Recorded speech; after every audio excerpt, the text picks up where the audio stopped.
Not much. I'm going to the Oribi Gorge, Oribi, I can never spell that fucking thing. And new rear tire from the MT-07. We're going back to the MT-90 Pirelli Scorpion. Don't get me started on the Pirelli Trail, I hate that tire. So we've got still the TKZ80 in the front and this one in the back, because getting to that gorge, it's about give or take 800 kilometers. Most of it will be on dirt, according to Andy from the Adventure Academy. Yeah, we're back with him because it's fun and Andy's a great guy. Sorry ladies, he's taken. Guys, you may still have a chance. Ha! Anyway, so new rear tire and new set of rear pads. Gotta say, spare parts in South Africa, especially with the exchange rate and the elections happening in 2019, there's not a lot of stock holding at the moment. Everybody's hedging their bets. Either it gets better or it gets a whole lot worse. My opinion, I don't know. This is the first time where I'm saying also 2019 is a year where it either gets a hell of a lot better very quickly or run to the hills. We could be facing a Zimbabwe crisis. But let's not paint the devil against the wall, huh? Regardless. And of course, a little fun bike. Still waiting for the air filter. Yeah, I know. As you may notice, double take mirrors, a little bit high. I think I should get for the shortening arms. Regardless. Still have to move the accelerator cables. I can actually put them down because it doesn't really matter. There's no fluid here that needs to be topped, and it gets out of the way, gives more movement availability. I'm trying to get the seat recovered while I'm waiting for the air filter and the accessories, but it's really service, what a pleasure. It's like everybody's complaining they don't have enough business, but you try to give them business, they treat you like absolute shit at the moment.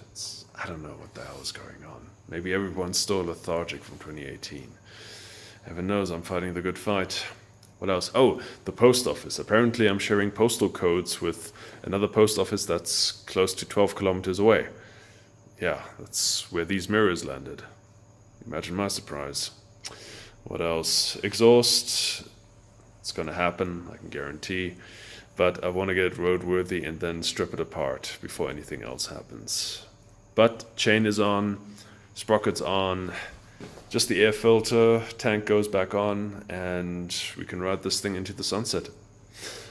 What else have I done so far? You may notice, paint job, nose cone.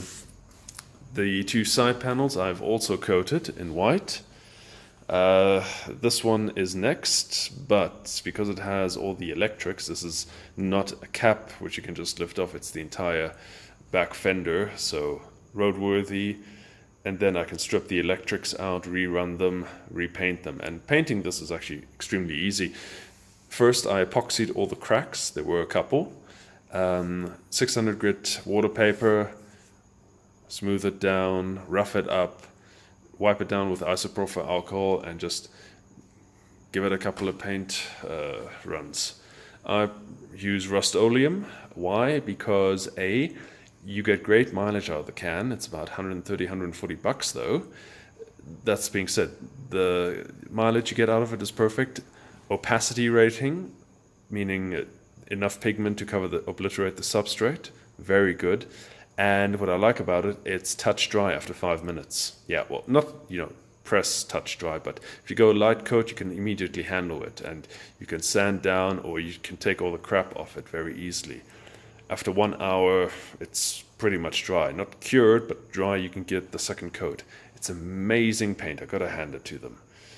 What am I comparing it to? Spectra paint. Basically, it's the cheap stuff what you can get at any retailer for about 40 bucks a can of white. The stuff is basically enamel with a propellant, and it takes just as long to dry. Stay away from that. You know what? If you're doing something like this, pay the extra stuff, get it done properly. Yeah, as you can see, the breather filter, I've now shortened this pipe. Oh, ow, my back. There we go. Just shortened the hose. Got a plastic barb from your local irrigation counter. Put that here and it can mount right here. The tank will sit right here and keep it flush. You don't have to worry about heat wash from the engine because this thing breathes in and out, and you've got this massive heat sink of a pipe. No worries there. Radiator, had to cable tie this back because it was rubbing. Again, whoever rebuilt or did this engine, I will fix this properly, gentlemen, make no mistake. In 2000, when I do the adjustments, I'll clean this place up, I will reline everything, make sure, clean everything properly as well. Hose pipes, everything is still, well.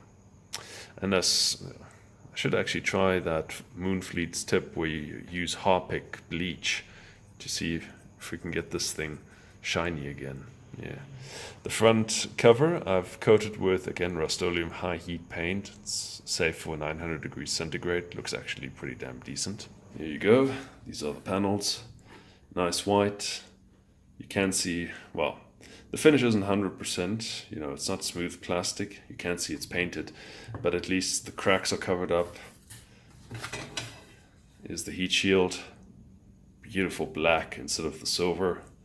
Again, missing the rest of the heat shields, but at least this gives it a bit of character. The front plastic pieces, these are black, so all I did was took this thing Plast-X, rubbed that out, got all the dirt out of it. If I feel like I can still paint it in satin black.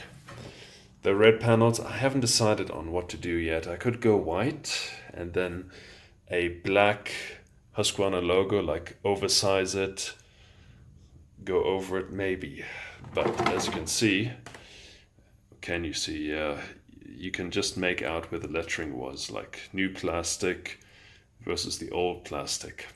Again, you even sanding that down with water paper, it's not going to get there. You have to physically heat it with a heat gun, melt it, and then scrape it away. And you know this bike isn't popular, so I'm not going to mess with that. If I have to buy new for that matter. That's why I epoxied everything, all the cracks back together, smoothed that out so it lasts a bit longer. So yeah, the old girl, we're gonna go for another ride.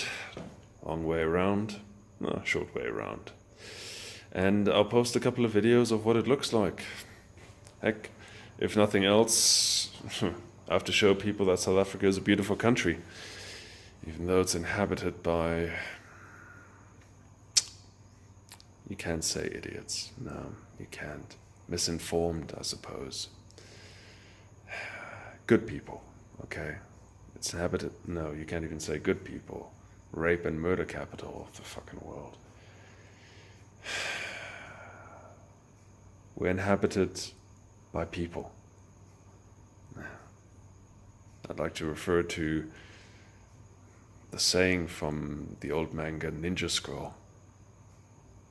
Wherever you go, sky is blue, people are people. Yeah. Okay, that's my update. Next update will hopefully be of the gorge and what I get up to. Till then.